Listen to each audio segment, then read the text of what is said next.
Hey everyone, today I'm going to go over some DVDs that are kind of interesting.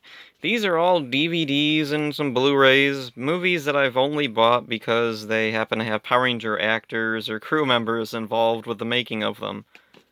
Yeah, I'm a nerd, so let's go over some of these. First up, here's Circuitry Man double feature. Let's see, this stars Vernon Wells, who was the bad guy Rancic in Time Force. Yeah, he played this dude here, Plughead. There he is on the back there. I've only watched the first one. I've never gotten around to watching the second one. From what I remember, the first one is basically a twisted sci-fi version of The Wizard of Oz. And surprisingly, Plughead here actually plays a kind of a small role in it. I'm surprised they brought him back for a sequel. I guess he's a recognizable face or head. And I think there might have even been a third one. I don't know for sure, but yeah. I don't know much about these movies. I know that they have a bit of a cult following. They're not too well known, though, it seems. Now, here's an underrated movie, A Dangerous Place, with T.J. Roberts. This one's a little bit of a cheat. T.J. Roberts wasn't well known for Power Rangers. He was Dex Stewart in Masked Rider, but he premiered on Power Rangers, so I'll count it. Also, this has Corey Feldman, Aaron Gray, Dick Van Patten, and Mako. Quite the cast list. And then they have a list of some things that they're well known for. Cool. Now, when this was made, surprisingly, see, TJ Roberts, they don't mention Masked Rider. This came out 2003, apparently. But yeah, they don't mention Masked Rider. Now, this movie was actually made before Masked Rider, yeah, T.J. Roberts was a bit young in this. Anyway, it's a pretty cool movie, and on the back of it, it says, in the tradition of Karate Kid, which, yeah, that's a pretty good comparison, though this does have some pretty, like, violent imagery in it, so if you want to watch it, just be aware of that. Talisman, a full moon flick starring it has Walter Jones in it. There he is talking to this dude. And there's him taken over by the zombie bad dude. There he is. This movie is a pretty bland uh, horror movie about, like, secret societies and some zombie vampire weirdos or whatever. And then there's this talisman. Walter Jones, unfortunately, has a very small role. He is a highlight of the movie, and I especially like the scene at the end where he gets possessed by the bad guy. Unfortunately, he's taken out pretty quickly, and yeah, it's very unfortunate. They really should have had him in a bigger role. Then here we got Totem, another full moon movie, and this one's a bit better than Talisman. This one has got all these little critters, and it's a full moon movie, so you know the creature effects are going to be good. This movie has Jason Faunt, and it does actually star Jason Faunt, who was the Red Ranger Wes in Time Force. Oh, and he was also the construction org in Wild Force. Anyway, this is kind of an Evil Dead type movie about a group of friends in a haunted cabin, bunch of crazy stuff going on around and in the cabin, and they're trying to escape. It's a decent horror movie. Nothing too amazing, but it's okay. And here we got a really cool thing, Extreme Heist. Johnny Young Bosch and Jason Narvi. Johnny Young Bosch played Adam back in Mighty Morphin, and Jason Narvi played Skull through Mighty Morphin into Lost Galaxy, and then guest appearances here and there since then. Oh, and there they are on the back. Johnny Bosch in the bandana and Jason Narvi with his blonde hair. This is a fun little, like, heist gangster flick. It's got some other Power Ranger, like, crew members working on it. Koichi Sakamoto, who was a big director on Power Rangers, directed a ton of episodes all throughout the Saban and Disney eras. Hasn't come back much for the Neo Saban era. He's mostly been back in Japan doing Sentai Kamen Rider stuff. And also Alpha Stunts, the stunt crew for Power Rangers. David Wald, who I think is let's see, director of photography. I recognize that name from Power Rangers. I think he might have been a voice a few times. And then Carlton Holder is another name I recognize. Let's see, he was the writer of this, and I think he was a writer on Mighty Morphin and Zeo, maybe other things. And there's some other names that look familiar, but I don't know for sure if they're actually from Power Rangers or if they were just brought on for this. Let's see, Paul Scryer also has a small part in this. And then here we got Devon's Ghost, Legend of the Bloody Boy. Only his victims know why. And there we got our dumb slasher with his dumb gear thing and a baseball bat. Karen Ashley, Johnny Young Bosch. Also, like the last one, directed by Koichi Sakamoto.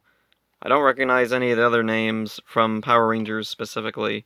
So yeah, Johnny Bosch, Adam, again, and Karen Ashley, who played Aisha.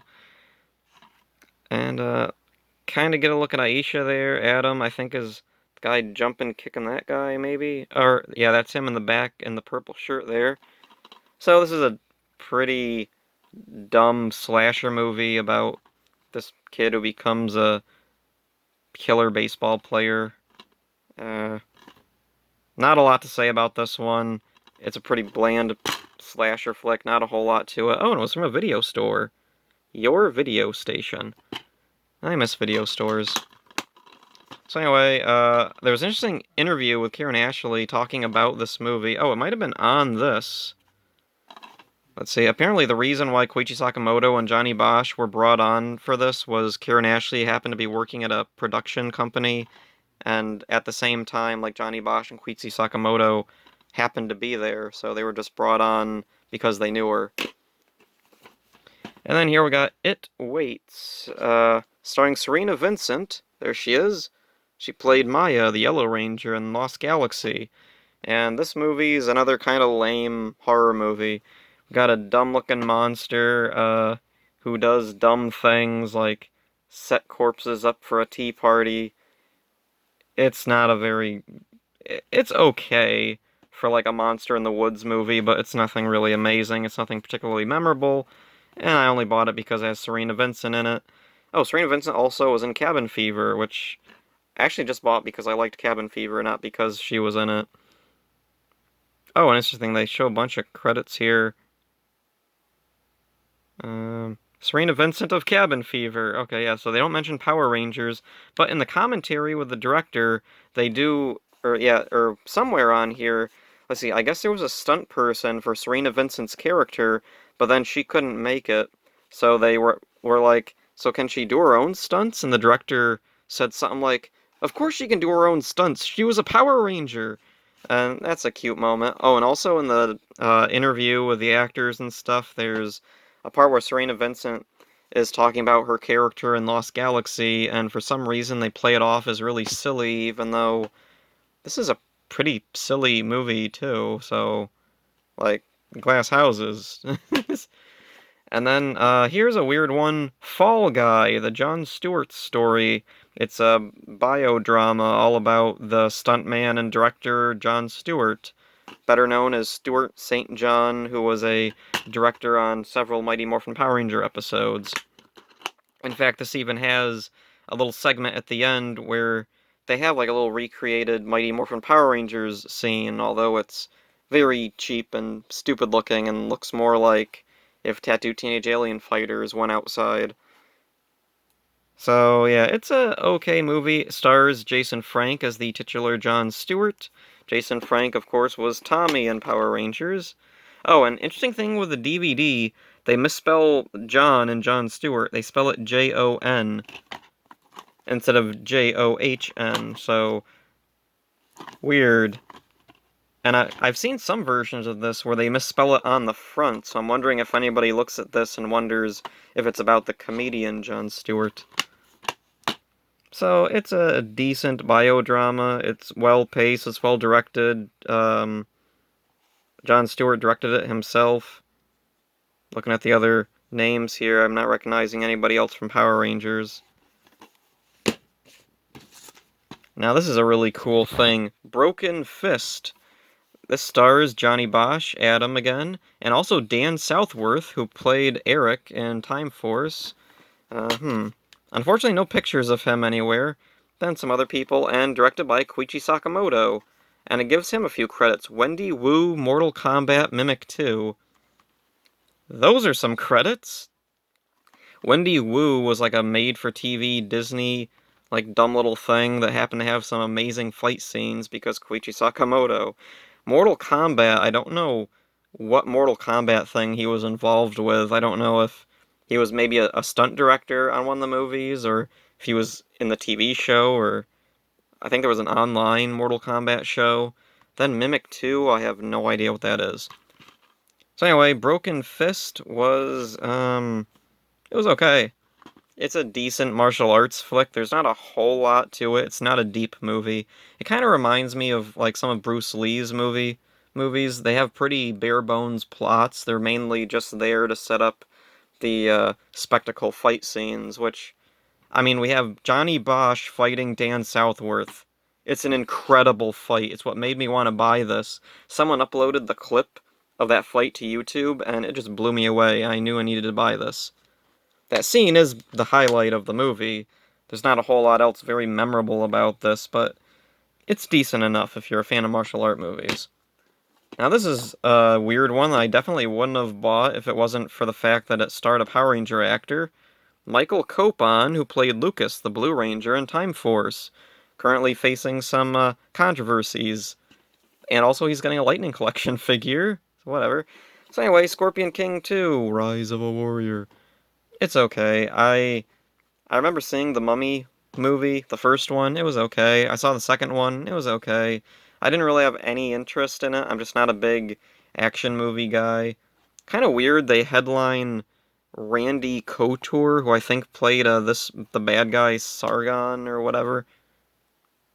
I don't know. He didn't really strike me as that good of an actor, actually. Michael Copon is, like, at least, like, he knows what he's doing when he's acting. Anyway, the movie itself is a fun little adventure fantasy flick. It kind of reminds me of older movies like Clash of the Titans or the old Sinbad movies with its adventure elements. It's a very old school style of adventure story, though the special effects make it look like a 2000s movie because it is. Nothing amazing. It's definitely the most mainstream movie here, I think. So, coming up next is The One Warrior, which I remember Jason Frank promoting pretty heavily back in 2011, 2012 when it was being made and when it came out. Unfortunately, it doesn't seem to have come out in the US, or if it has, it was very rare. This is a German copy. Grandioser fantasy trash. Yeah, so that describes this movie pretty well. Fantasy trash. This is not a good movie. Oh, interestingly, Jason Frank is just credited with Power Rangers and nothing else, while everybody else has like a million credits, and I don't know them all that well. Anyway, the plot is nothing amazing. It's just a pretty generic fantasy plot. It feels more like a fantasy video game, which I think was intentional. Nothing really special in there. The effects in this are really, really bad. See that CGI dragon? It's awful looking. There's a ton of CGI, and it kind of reminds me of Legend of the Seeker, which isn't a good thing. That show was another, like, really super bland, generic, by-the-numbers fantasy thing, just trying to look like and do things that movies like Lord of the Rings did, and not doing them very well. The end of this movie gets particularly sloppy, but again, I'm not sure if that was intentional or not, because, spoilers, skip ahead like 30 seconds or something to not know what the dumb ending of this is. The whole movie turns out to just be a pitch to a video game developer. Yeah, so... Alright then. So yeah, there's The One Warrior with Jason Frank. It's something. Now moving on to a good movie, Deathgasm. No credits. Still no credits. I'm guessing this originally came in a slipcover, but I got it used, so no slipcover. I have no idea who all the people in this are, but I do know the two actors that matter. Milo Cawthorn, who played Ziggy, the Green Ranger in RPM, is the main character in Deathgasm. He plays a punk rocker trying to gain popularity and set up some gigs, but then a zombie apocalypse happens to interrupt all that. And also Kimberly Crossman, who played Lauren, the second Red Ranger in Samurai, plays a small part in this, but a very memorable part. So anyway, this movie is kind of like Shaun of the Dead if the main characters were punk rockers. It's a decent movie. And next up, another movie with Milo Cawthorn. There he is. And also Olivia Tennant, who played Dr. K in RPM. And also Ari Boyland. There he is, tied up on the back there.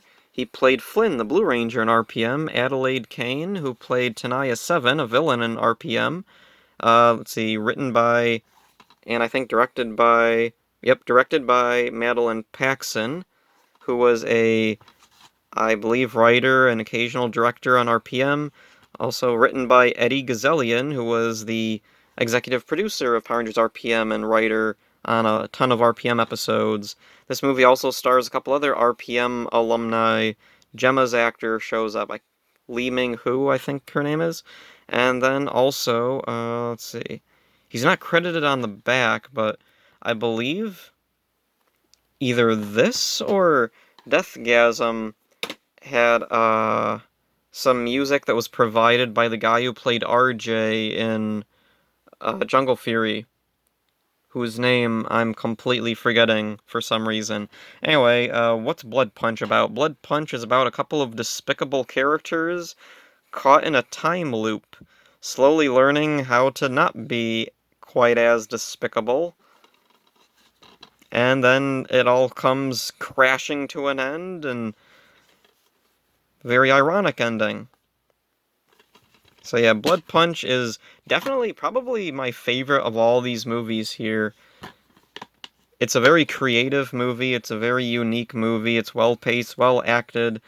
Just everything about this is so freaking perfect. I'd love to see a soundtrack released of this. At the moment, only Adam Berry's end credits song is up on YouTube, like as a soundtrack thing. I'd love to hear the rest of this. It's freaking amazing. So yeah, really good movie. Definitely my favorite of all these movies. It's a really clever time loop horror movie. And then next up, a very depressing movie, Me and Earl and the Dying Girl. This one has R.J. Cyler, or R.J. Kyler. I've heard it pronounced both ways.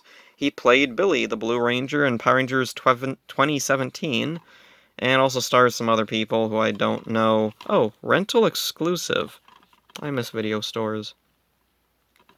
So anyway, this is based on a book, and I'm assuming... Oh, Mr. Video. I miss video stores.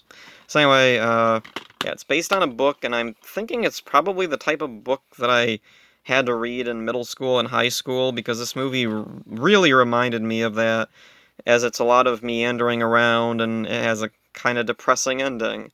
Although the movie is pretty decent all the way through, there's nothing really wrong with doing a movie like this, it's just kind of a bummer of a movie.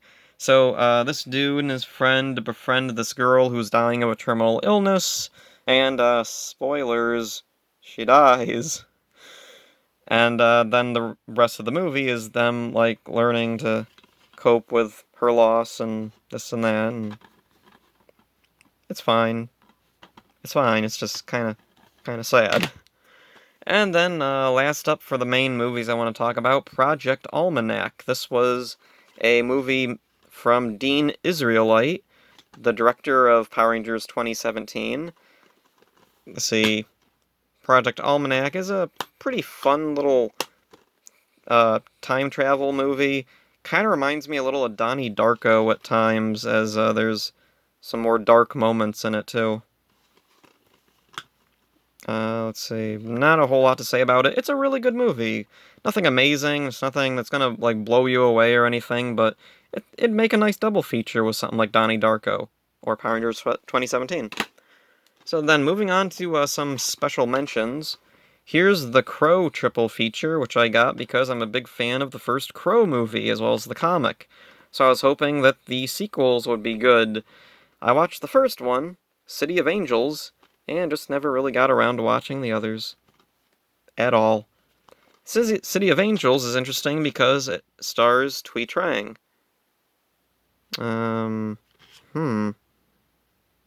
Well, where's her name? Okay, I guess they didn't feel the need to actually credit her. Boy, that sucks. Oh, well, also, music score composed by Graham Revell, who did a song for the Mighty Morphin Power Rangers movie soundtrack. That's something. Anyway, Thuy Trang plays one of the bad guys in City of Angels. She's definitely a standout along with Iggy Pop. And it's so weird. Why is she not credited? That sucks. Anyway, unfortunately, she passed away soon after this, so yeah. It's likely she would have gone on to bigger, better things than The Crow City of Angels. Pretty blah movie. Not a big fan of The Crow in live action. The first movie's really, really good. Definitely check out the first Crow movie. Check out City of Angels. It's a okay sequel. It's just kind of slow. No idea about these other ones. They look bad. And I'm not a fan of some of the... Ugh. Whatever. Moving on. 31. This is a weird one because I don't believe there are any Power Ranger actors or crew in here, but it was produced by Saban Films. So yeah, Saban, of course, is the creator and producer of Power Rangers. They did the first 10 season Mighty Morphin through Wild Force, and then Samurai through some Beast Morphers, and even now, Haim Saban is still credited as a creator in the opening credits. So for a while, let's see, Saban's company was like just producing movies, and one of them happened to be Rob Zombie's 31. I just thought that was interesting because I remember seeing the trailer for this and seeing the Saban logo at the beginning. And it was so bizarre because I think this was, let's see, 2015, so that's around when Dino Charge was on, I think. And last up, The Road Warrior. This one has Vernon Wells, who played Rancic in Time Force. So yeah, the guy from Circuitry Man down there. Oh, and there's the code if anybody wants that, if it's any good anymore, I have no idea. So anyway, he played one of the bad guys in The Road Warrior. Oh, and apparently the bad guy who Vernon Wells plays, his name is Wes. Wes with a Z. So not like Wes from Time Force with an S. Anyway, I added this one at the end because, well, I think it's cool Vernon Wells was in this. I bought this because I like Road Warrior, not specifically because I had Vernon Wells in it. So, yeah, there they are. All the movies that I bought purely because they had Power Ranger actors in them, and those couple at the end that I just tossed in because, like, like this one, I bought it because I was genuinely interested to see the Crow sequels, but I'm keeping it because Thuy Trang was in City of Angels. 31, I bought because it's a Rob Zombie movie, and I'm keeping it because I thought it was a genuinely good movie, especially this dude and what's her name there? Sherry Moon Zombie. Also, I freaking love that scene at the end where her and the bad guy are facing each other down, and Aerosmith's song is playing in the background, Dream On. Freaking awesome. Anyway, I just thought I'd toss that in there because it's interesting. Road Warrior is just one that I happen to think was interesting. I really should have added Fat Albert into here, but Fat Albert I didn't buy because it had a Power Ranger actor, Keith Robinson, who played Joel in Lightspeed Rescue, the Green Ranger. I think that was his name, Keith Robinson. I'm trying to remember now. For some reason, the name sounds wrong to me. I don't know why. Anyway, so yeah, there's a bunch of movies that happen to have some Power Ranger cast or crew involved. I don't know if anybody actually finds that interesting, but yep. See ya, I guess.